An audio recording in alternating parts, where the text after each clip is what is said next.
একবার মুসা আলাইহিসসালাম বনী ইসরাইলের এক সমাবেশে ভাষণ দেওয়ার জন্য দাঁড়িয়েছেন। তাকে জিজ্ঞেস করা হলো, কোন ব্যক্তি সবচেয়ে বেশি জ্ঞানী? তিনি বললেন, আমি। মুসা আলাইহিসসালামের উত্তরে আল্লাহ তার প্রতি অসন্তুষ্ট হলেন, কেননা তিনি জ্ঞানের উৎস হিসেবে আল্লাহর কথা বলেননি।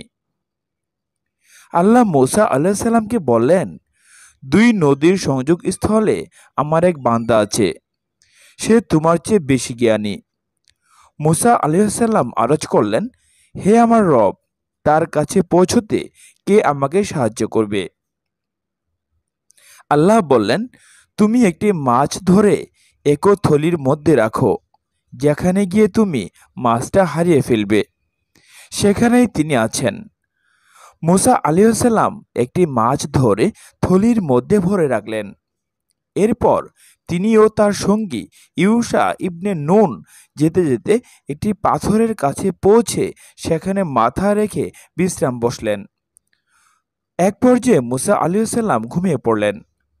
মাছটি নড়াচড়া করতে করতে থলি হতে বেরিয়ে নদীতে নেমে গেল। আল্লাহ তাআলা মাছটির চলার পথে পানির গতি স্তম্ভ করে দিলেন। মাছটি চলার পথ সুড়ঙ্গের মতো হয়ে গেল। নবী সাল্লাল্লাহু আলাইহি সাল্লাম হাত দিয়ে ইঙ্গিত করে বললেন, এভাবে সুড়ঙ্গের মতো হয়েছিল। এরপর মুসা ও ইউশা ইবনে নুন বাকি রাত ও সমস্ত দিন পথ ফিরিয়ে গেলেন। পরদিন ভোরে মুসা আলাইহিসসালাম তার যুবক সঙ্গীকে বললেন, আমার সকালের নাস্তা নিয়ে এসো, সফরের কারণে আমি খুব ক্লান্ত। আসলে মুসা আলাইহিসসালাম আল্লাহর নির্দেশিত স্থানটি অতিক্রম না করা পর্যন্ত সফরে কোনো ক্লান্তি অনুভব করেননি। সঙ্গীটি বললেন, আপনি কি লক্ষ্য করছেন, আমরা যখন সেই পাথরের কাছে বিশ্রাম নিয়েছিলাম, মাছটি চলে যাওয়ার কথা বলতে আমি একেবারেই ভুলে গেছি। আসলে আপনার কাছে সেটা বলতে শয়তানি আমাকে ভুলিয়ে দিয়েছে। মাছটি নদীতে আশ্চর্যভাবে নিজের পথ করে নিয়েছে। রাবি বলেন, পথটি মাছের জন্য ছিল সুড়ঙ্গের মতো, আর তাদের জন্য সেটা ছিল অবাক ঘটনা। এরপর দুজনই নিজ নিজ পদচিহ্ন ধরে পেছনের দিকে ফিরে চললেন। যে পর্যন্ত না তারা সেই পাথরের কাছে এসে পৌঁছলেন, তারা দেখলেন সেখানে একজন লোক বসে আছেন। মুসা আলাইহিসসালাম তাকে সালাম করলেন। সালামের জবাব দিয়ে তিনি বললেন, এখানে সালাম এলো কি করে? তিনি বললেন, আমি মুসা। লোকটি জিজ্ঞেস করলেন, আপনি কি বনী ইসরায়েলের মুসা? তিনি বললেন, হ্যাঁ। আপনাকে শেখানোর সহজ ও সঠিক জ্ঞানের কথা শেখার জন্য আমি আপনার কাছে এসেছি। তিনি বললেন, হে মুসা, আল্লাহর দেওয়া শেখানো কিছু জ্ঞান আমার আছে, আপনি তা জানেন। আল্লাহর দেওয়া শেখানো কিছু জ্ঞান আপনারও আছে, আমি তা জানি না। মুসা আলাইহিসসালাম বললেন, আমি কি আপনার সঙ্গী হতে পারি? খিজির আলাইহিসসালাম বললেন, আমার সঙ্গে থাকলে আপনি ধৈর্য রাখতে পারবেন না। তাছাড়া যার রহস্য আপনার জানা নেই, সেসব ব্যাপারে আপনি ধৈর্য রাখবেন কি করে? মুসা আলাইহিসসালাম বললেন, ইনশাআল্লাহ আপনি আমাকে ধৈর্যশীল হিসেবে দেখতে পাবেন। আমি আপনার কোনো আদেশই অমান্য করব না। এরপর তারা দুজনে রওনা হয়ে নদীর তীর দিয়ে এগিয়ে চললেন। এমন সময় একটি নৌকা তাদের পাশ দিয়ে যাচ্ছিল। তারা তাদেরও নৌকায় উঠিয়ে নিতে অনুরোধ করলেন। ওরা খিজির আলাইহিসসালামকে চিনে ফেললেন। সঙ্গী সহ তাকে পারিশ্রমিক ছাড়াই নৌকায় তুলে নিলেন।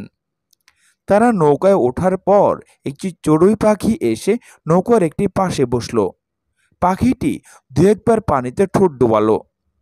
খিজির আলাইহিসসালাম বললেন, হে মুসা, এই পাখিটি তার ঠোঁট দিয়ে নদীর পানি যতটুকু কমিয়েছে, আমার আর তোমার জ্ঞান আল্লাহর জ্ঞান থেকে ততটুকু কমেনি। এরপর খিজির আলাইহিসসালাম হঠাৎ একটি কুঠার নিয়ে এসে নৌকার একটি তক্তা উপড়ে ফেললেন। মুসা আলাইহিসসালাম হঠাৎ দেখতে পেলেন তিনি কুঠার দিয়ে একটি তক্তা উপড়ে ফেলেছেন। তিনি তাকে বললেন, আপনি এ কি করলেন?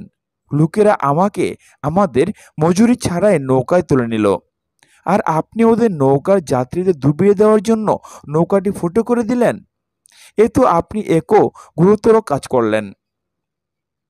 খিজির আলাইহিসসালাম বললেন, আমি কি বলিনি? আপনি আমার সঙ্গে ধৈর্য রাখতে পারবেন না?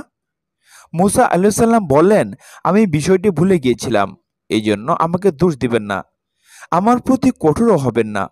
মুসা আলাইহিসসালামের পক্ষ থেকে প্রথম এই কথাটি ছিল ভুলক্রমে।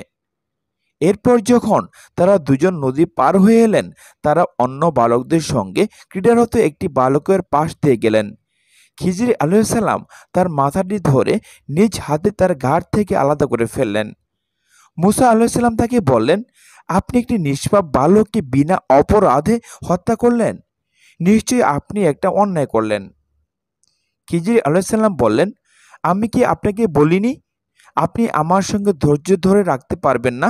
মুসা আলাইহিসসালাম বললেন, এরপর যদি আমি আপনাকে আর কোনো বিষয় জিজ্ঞেস করি, আপনি আমাকে আর আপনার সঙ্গে রাখবেন না, কারণ আপনার ওজর আপত্তি চূড়ান্ত হয়েছে। আবার তারা চলতে লাগলেন। অবশেষে তারা একটি জনপদে এসে পৌঁছলেন। গ্রামবাসীরা কাছে তারা খাবার চাইলেন, কিন্তু তারা তাদের আতিথ্য দিতে অস্বীকৃত করল। সেখানে তারা একদিকে ঝুঁকে পড়া একটা দেয়াল দেখতে পেলেন, সেটি ভেঙে পড়ার উপক্রম হয়েছিল। খিজির আলাইহিসসালাম সেটি নিজের হাতে সোজা করে দিলেন। মুসা আলাইহিসসালাম বললেন, মানুষগুলো এমন যে আমরা এলাম অথচ তারা আমাদের না দিল খাবার, না দিল আতিথ্য, অথচ আপনি ওদের দেয়াল সরিয়ে দিলেন। আপনি ইচ্ছে করলে এর বদলে মজুরি নিতে পারতেন। খিজির আলাইহিসসালাম বললেন, এখানে আপনার আর আমার মধ্যে বিচ্ছেদ হলো, তবে যে ঘটনাগুলোতে আপনি নিজের ধৈর্য ধরে রাখতে পারেননি সেসবের রহস্য আপনাকে জানিয়ে দিচ্ছি। নবী সাল্লাল্লাহু আলাইহি সাল্লাম বলেছেন, আমাদের তো ইচ্ছা যে মুসা আলাইহিসসালামের ধৈর্য ধরলে আমাদের কাছে তাদের আরও অনেক বেশি খবর বর্ণনা করা হতো। সুফিয়ান রাদিয়াল্লাহু আনহু বর্ণনা করেছেন যে নবী সাল্লাল্লাহু আলাইহি সাল্লাম বলেছেন, আল্লাহ মুসা আলাইহিস সালামের ওপর রহমত বর্ষণ করুন, তিনি যদি ধৈর্য ধরতেন তাহলে তাদের দুজনের ব্যাপারে আমরা আরও অনেক ঘটনা জানতে পারতাম। রাবি বলেন, ইবনে আব্বাস রাদিয়াল্লাহু আনহু এখানে পড়েছেন, তাদের সামনে একজন বাদশা ছিল, সে প্রতিটি নিখুঁত নৌকা জোর করে ছিনিয়ে নিত। সেই ছেলেটি ছিল কাফের, তার বাবা মা ছিলেন মুমিন। সুফিয়ান রাদিয়াল্লাহু আনহু আমাকে বলেছেন, আমি এই হাদিসটি তার আমর ইবনে দিনার কাছ থেকে দুবার শুনেছি, তার কাছ থেকে মুখস্থ করেছি। সুফিয়ান রাদিয়াল্লাহু আনহুকে জিজ্ঞেস করা হলো, আপনি কি আমর ইবনে দিনার রাদিয়াল্লাহু আনহুর কাছ থেকে শোনার আগেই তা মুখস্থ করেছেন, নাকি অন্য কারো কাছ থেকে শুনে তা মুখস্থ করেছেন? তিনি বললেন, আমি কার কাছে থেকে এটা মুখস্থ করতে পারি? আমি ছাড়া আর কেউ কি এ হাদিস আমরের কাছে থেকে বর্ণনা করেছে? আমি তার কাছে থেকে 2-3 বার শুনেছি, তার থেকে শুনে এটা মুখস্থ করেছি।